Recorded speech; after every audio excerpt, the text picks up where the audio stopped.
نحمده ونستعينه ونستغفره ونؤمن به ونتوكل عليه ونعوذ بالله من شرور أنفسنا ومن سيئات أعمالنا من يهده الله فلا مضل له ومن يضلله فلا هادي له وأشهد أن لا إله إلا الله وحده لا شريك له وأشهد أن محمدا عبده ورسوله أما بعد فإن خير الحديث كتاب الله وخير الهدي هدي محمد صلى الله عليه وسلم وشر الأمور محدثاتها وكل محدثة بدعة وكل بدعة ضلالة وكل ضلالة في النار فأعوذ بالله السميع العليم من الشيطان الرجيم بسم الله الرحمن الرحيم يا أيها الذين آمنوا كتب عليكم الصيام كما كتب على الذين من قبلكم لعلكم تتقون وقال في موضع آخر وقال الرسول يا رب إن قوم اتخذوا هذا القرآن مهجورا. محترم حاضرین جمعہ، اللہ رب العزت کا بے پایاں شکر و احسان ہے کہ اللہ تعالیٰ نے آج ہمیں وہ ساعت سعید عطا فرمائی کہ اللہ کے گھروں میں سے ایک نئے گھر کا آج ہم افتتاح کر رہے ہیں. یہ محض اللہ کی توفیق ہے. اگر اللہ تعالیٰ ہمیں اس کی توفیق نہیں دیتے تو یقیناً یہ نیک کام، یہ مبارک کام ہم جیسے عاجز بندوں سے مکمل نہیں ہو پاتا. اس مسجد کی تعمیر پر اور اس مبارک موقع پر ہم تمام لوگ جتنا بھی اللہ رب العزت کا شکر ادا کریں وہ کم ہے میرے بھائیوں. اور میں اس موقع پر یہ دعا بھی دیتا چلوں ان تمام حضرات کو، اور خاص طور پر ہمارے بزرگ الحاج خلیل سیٹھ رحمہ اللہ کے فرزندگان فیضی برادران کو، جن کی کوششوں سے اتنی بڑی زمین اس مسجد کے لیے مہیا ہوئی، اور کویت کی اس خاتون کے لیے ہم دعا کریں جنہوں نے ایک عظیم رقم اس مسجد کی تعمیر کے لیے عطا کی. اللہ تعالیٰ ان تمام حضرات کی مساعی جمیلہ کو قبول فرمائیں، اور اللہ کے رسول صلی اللہ علیہ وسلم کے فرمان کے مطابق من بنا للہ مسجدا بنا اللہ لہ بیتا فی الجنہ،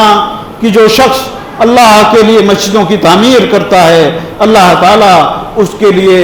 اپنی جنت میں گھر بناتے ہیں. اللہ تعالیٰ ان تمام حضرات کے لیے اور ان حضرات کے علاوہ وہ سارے کے سارے حضرات جنہوں نے اس مسجد کی تعمیر میں کسی بھی طریقے سے دامے درمے قدمے سخنے جس طریقے سے بھی اس مسجد کی تعمیر میں حصہ لیا ہے، اللہ تعالیٰ کی رحمت بڑی وسیع ہے. اللہ تعالیٰ کی رحمت بڑی وسیع ہے. مولانا روم کہتے ہیں رحمت حق بہانہ می جوید، رحمت حق بہانہ می جوید، کہ اللہ کی رحمت کوئی بیش بہا چیزیں نہیں طلب کرتی. اللہ کی رحمت تو محض ایک بہانہ طلب کرتی ہے. تو تو جن حضرات نے بھی کسی بھی حیثیت اس مسجد کی تعمیر میں حصہ لیا ہے، اللہ تعالیٰ اپنی وسیع رحمت اور اپنے اس وسیع فضل کے بدلے میں ان تمام افراد کو جنت میں اب گھر بنائے۔ حاضرین جمعہ، میں نے ابھی خطبہ مسنونہ کے بعد جو آیت کریمہ آپ حضرات کے سامنے تلاوت کی ہے، میں چاہتا ہوں کہ رمضان کی آمد ہے اور رمضان کے حوالے سے ہم لوگ کچھ گفتگو کریں۔ مسجد کے افتتاح کے مناسبت سے تو بہتر یہ ہوتا کہ ہم مسجد کی تعمیر اور اس کے لیے اسلامی شریعت نے جو فضائل بیان کیے ہیں اس پر گفتگو ہوتی، لیکن عنقریب رمضان ہمارے سروں پر ہے، تو میں نے مناسب سمجھا کہ رمضان کے حوالے سے ہم گفتگو کریں، اور اس لیے بھی مناسب سمجھا کہ رمضان ہماری زندگیوں میں آتا ہے اور آ کے گزر جاتا ہے۔ میرے سامنے جو جماعت بیٹھی ہوئی ہے، یہ حضرات اگر اپنی عمر کے لحاظ سے ذرا کیلکولیٹ کریں، ذرا جوڑیں، تو ہر ایک شخص کسی ایک نتیجے پہ پہنچے گا کہ اگر اس نے 12 سال 13 سال 14 سال بلوغت کے بعد اگر اس نے روزہ رکھنا شروع کیا ہے تو اس کو اللہ رب العزت نے اس کی عمر کے لحاظ سے اب تک کتنے روزے اسے میسر ہوئے، ذرا جوڑیے میرے بھائیوں۔ میں اس لیے کہہ رہا ہوں کہ روزوں کا جو مقصد ہے وہ اب تک ہمیں حاصل کیوں نہیں ہوا؟ میں 55 سال کا ہوں، اگر میں نے 10 سال کی عمر سے روزے رکھنے شروع کیے ہوں گے تو آج 45 سالوں کے روزے رکھ چکا ہوں، لیکن اللہ رب العزت نے جو فرمایا یا ایھا الذین آمنوا کتب علیکم الصیام کما کتب علی الذین من قبلکم لعلکم تتقون۔ اے لوگو، یا ایھا الذین آمنوا، اے وہ لوگوں جو ایمان کی دعوے داری کرتے ہو، اے وہ لوگوں جو ایمان لائے ہو، اے وہ لوگوں جو کہتے ہو کہ لا الہ الا اللہ محمد رسول اللہ، اے وہ لوگوں سنو، ہم نے جیسا پچھلی امتوں کے لیے روزے فرض کیے تھے وہ روزے تمہارے اوپر بھی ہم نے فرض کیے ہیں۔ کیوں فرض کیے ہیں؟ لعلکم تتقون، تاکہ تم متقی ہو جاؤ، تاکہ پرہیزگاری تمہاری زندگی میں آ جائے، تاکہ تقوی تمہاری زندگی میں آ جائے۔ اب ذرا غور کیجئے، 45 سال تک مسلسل ہر سال روزہ رکھنے کے باوجود بھی اگر ہمارا شوال ہمارے شعبان کی طرح ہے، ہم جیسے شعبان میں تھے ویسے ہی عید کا چاند نظر آ جانے کے بعد شوال کے ایام بھی بالکل ویسے ہی گزرتے ہیں جیسے ہمارے شعبان کے ایام گزرتے تھے، تو یہ روزہ رکھنے سے فائدہ کیا ہوا میرے بھائیوں؟ یہ روزہ رکھنے کا فائدہ ہوا لعلکم تتقون، اللہ نے کہا ہے تاکہ یہ روزہ رکھنے سے تمہارے اندر تقوی حاصل ہو۔ اگر یہ تقوی حاصل نہیں ہو رہا ہے تو آپ یقین جان لیجئے، کان کھول کر میری بات سن لیجئے، میں اس لیے کہہ رہا ہوں، یہ جرات کر رہا ہوں اس لیے کہ میں اپنی بات نہیں کرتا، اس منبر پہ کھڑے ہو کر میں اللہ رب العزت کی بات کر رہا ہوں، اللہ کے رسول کی بات کر رہا ہوں، اسی لیے اس جرات سے کہہ رہا ہوں کہ کان کھول کر سن لیجئے۔ میرے بھائیوں، اگر ہمارا شوال اس کے اندر کوئی تبدیلی نہیں آ رہی ہے تو ہم نے سحری ضرور کھائی، ہم نے افطاری ضرور کی، اور ایک بڑا المیہ ہے اور ایک رلا دینے والا لطیفہ یہ ہے، رمضان کے مہینوں میں، رمضان جو روزوں کا مہینہ تھا، اس میں ہم سحری اس لیے کھاتے ہیں کہ ہمیں دوپہر میں کھانا نہیں ہے، اور افطاری میں اس لیے کھاتے ہیں کہ ہم نے دوپہر میں کھایا نہیں تھا۔ یہ امت رمضان کے مہینے میں کچن کے بجٹ بڑھ جاتے ہیں مسلمانوں کے گھروں کے، ہم ساری تیاریاں کر لیتے ہیں، رمضان کو ابھی 3-4 روز باقی ہے، گھروں میں عورتیں تیاری کرنا شروع کر چکی ہیں، یہ خریدنا ہے، یہ خریدنا ہے، یہ لانا ہے، وہ لانا ہے، لیکن رمضان کے اصل معنوں سے ہم لوگ اب تک اس جانب توجہ نہیں کر پا رہے ہیں۔ ایسا کیوں ہے میرے بھائیوں؟ ایسا کیوں ہے کہ ہماری عبادتیں ہماری جسموں پر، ہماری زندگیوں میں ہماری عبادتوں کا اثر کیوں نہیں پڑتا؟ ہم روزے رکھتے ہیں، کوئی فرق نہیں پڑتا، ہم نمازیں پڑھتے ہیں، کوئی فرق نہیں پڑتا. ایسا کیوں ہے میرے بھائیوں؟ کیا یہ صحیح نہیں ہے کہ ہم جب نماز پڑھنے آتے ہیں، میں ان حضرات کی بات کر رہا ہوں، اور بدقسمتی دیکھیے، اللہ اکبر، کہتے ہوئے بدن کانپنے لگتا ہے. امت مسلمہ کا صرف 2% حصہ نماز پڑھتا ہے، صرف 2%. جبکہ نماز کے مسائل پر اگر گفتگو کر لی جائے تو یہ ہمارے یہاں علماء بیٹھے ہوں گے، یہ اسلام اور کفر کا معاملہ ہے میرے بھائیوں، اسلام اور کفر کا معاملہ ہے. من ترک الصلاۃ متعمدا فقد کفر، جس نے نماز جان بوجھ کر چھوڑ دی اس نے کفر کیا. ہمارے علماء کا یہ فیصلہ ہے، فقہی مسائل نکلتے ہیں اس سے کہ اگر یہ کفر ہو گیا ہے تو نکاح و طلاق کے مسائل کھڑے ہو جاتے ہیں، حلت و حرمت کی بات آ جاتی ہے. اگر 2% مسلمان نماز پڑھ رہے ہیں تو 98% کے گھروں کے بارے میں آپ سوچ لیجئے. اور ایسا محض اس لیے کہ ہم بدقسمتی سے ہم نے سمجھ لیا کہ کرتا پاجامہ پہن لینے سے، لمبی داڑھی رکھ لینے سے، لمبی ٹوپی پہن لینے سے اور مسلمانوں جیسے نام رکھ لینے سے ہم مسلمان ہو جاتے ہیں. میرے بھائیوں، اس دھوکے میں مت رہیے،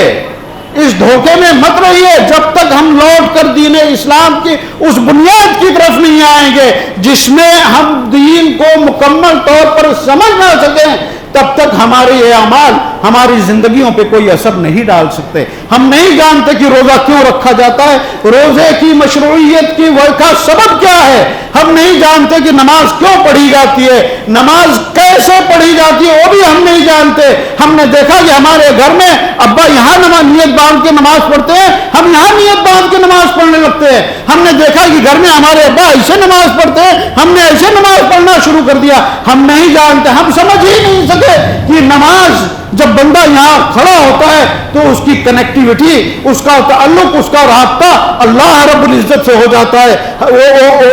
وہ بڑی مشہور حدیث جبریل جسے کہا جاتا ہے، جس میں احسان کے بارے میں جبریل علیہ السلام نے بتاتے ہوئے کہا تھا، ان تعبد اللہ کانک تراہ فإن لم تکن تراہ فإنہ یراک، کہ تم اللہ کی عبادت ویسے کرو گویا کہ تم اللہ کو دیکھ رہے ہو، اور اگر اللہ کو دیکھ نہیں سکتے تو کم از کم یہ تصور تو پیدا ہو کہ اللہ رب العزت تمہیں دیکھ رہا ہے.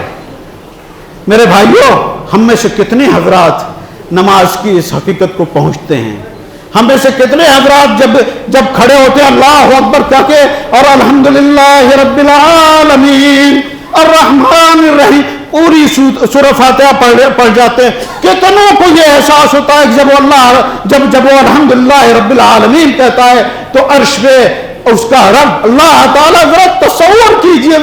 ذرا سوچئے، جب ہم اللہ الحمدللہ رب العالمین کہتے ہیں، ہمارا اللہ اس رابطے کو مطلب صرف سوچ لیجئے کہ کتنی بڑی کنیکٹیوٹی ہے کہ جب ہم الحمدللہ رب العالمین کہتے ہیں تو ہمارا اللہ عرش پر فرشتوں کو مخاطب کر کے کہتا ہے کہ میرے بندے نے میری تعریف کی. آپ کا ذکر اللہ عرش پہ کرتے ہیں، لیکن ہم نادان آج تک اس فلسفے کو سمجھ ہی نہیں سکے. ہم حج بھی کر کے آ جاتے ہیں، ہم زکاتیں بھی لے جاتے ہیں، لیکن نہ حج کا کوئی اثر معاشرے پہ اس کا انعکاس ہوتا ہے، اس کا اثر پڑتا ہے، نہ ہی زکاتوں کا کوئی اثر نظر آتا ہے. ایسا محض اس لیے ہے کہ اسلام کے لیے اللہ رب العزت نے، آپ ذرا غور کیجئے، اور میں سمجھتا ہوں کہ پڑھا لکھا طبقہ یہاں موجود ہے، اسلام کی بنیاد جن 5 چیزوں پر قائم ہے. جب اسلام کا نزول ہوا، جب پہلی مرتبہ پہلی وحی نازل ہوئی، تو ہونا تو یہ چاہیے تھا کہ جن 5 بنیادوں پر اسلام کی عمارت کھڑی ہے ان میں سے کسی ایک بنیاد کی بات ہوتی. کہا جاتا کہ لا الہ الا اللہ کہو اور یہی فلاح اور بہبودی کا ضامن ہے. کہا جاتا کہ نماز پڑھو، کہا جاتا کہ روزے رکھو، کہا جاتا کہ حج کرو، کہا جاتا کہ زکات دو، لیکن اللہ رب العزت نے یہ پانچوں میں سے کسی چیز کا ذکر نہ کر کے کہا اقرا، پڑھ. اس لیے کہ پڑھے گا، جب تم پڑھو گے تو تمہیں پتا چلے گا کہ لا الہ الا اللہ محمد رسول اللہ صرف زبان سے ادا کرنے کا نام نہیں ہے، اس کے تقاضے ہیں. اگر لا الہ الا اللہ کہنا ہے تو اس کے تقاضوں پر عمل کرنا ہے. اور اقبال نے کیا خوب کہا تھا کہ زبان سے در کیا توحید کا دعویٰ تو کیا حاصل، بنایا ہے بت پندار کو اپنا خدا تو نے. آج ذرا غور کیجئے، کیا بت پندار کو، اس نفس کو ہم نے اپنا خدا نہیں بنایا؟ ہمارے گھروں میں کیا ایسے حضرات موجود نہیں ہیں؟ کیا صبح کے وقت جب مؤذن او لاہوتی نعرہ لگاتا اللہ اکبر کی جب صدائے بہار جب گشت کرتی ہے، عین اسی وقت کیا ایک شیطان ہمارے گھروں میں سوئے ہوئے لوگوں کو تھپ تھپا کے یہ کہتا نہیں سو جا، ابھی تو سورج بھی نہیں نکلا، ابھی بہت ٹائم ہے. میں ادھر ادھر کی بات نہ کروں، میں مالیگاؤں کی بھی بات نہ کروں، میں اس عائشہ نگر کی بات کروں، اس کے اطراف میں رہنے والوں کی بات کروں. کیا ہمارے مسلمان گھروں میں ایسے افراد نہیں ہیں کہ ایک طرف سے اللہ رب العزت کا منادی آواز دیتا ہے اور دوسری طرف سے شیطان اسے روکتا ہے؟ وہ کس کی بات مانتا ہے میرے بھائیوں؟ کس کی بات مانتا ہے؟ بندگی کا دعویٰ اللہ سے، اطاعت شیطان کی. کیا یہ ہمارے معاشرے کا حصہ نہیں ہے؟ کیا یہ ہمارے معاشرے میں پایا نہیں جاتا ہے؟ یہ محض اس لیے ہے کہ ہم نے جو اقرا کی تعلیم دی اور وہ جو مینول اللہ رب العزت نے ہمیں دیا تھا، وہ جو کتاب ہدایت ہمیں اللہ رب العزت نے دی تھی، وہ کتاب ہم نے پڑھنا چھوڑ دی، اس کتاب کو ہم نے سمجھنا چھوڑ دیا. ہم عجیب قوم ہیں، اور مطلب اس عجب پر اور اس معاملے پر جتنا بھی تعجب کیا جائے وہ کم لگتا ہے کہ ہم اللہ رب العزت سے محبت کی دعوے داری کرتے ہیں. ہے نا محبت میرے بھائیوں؟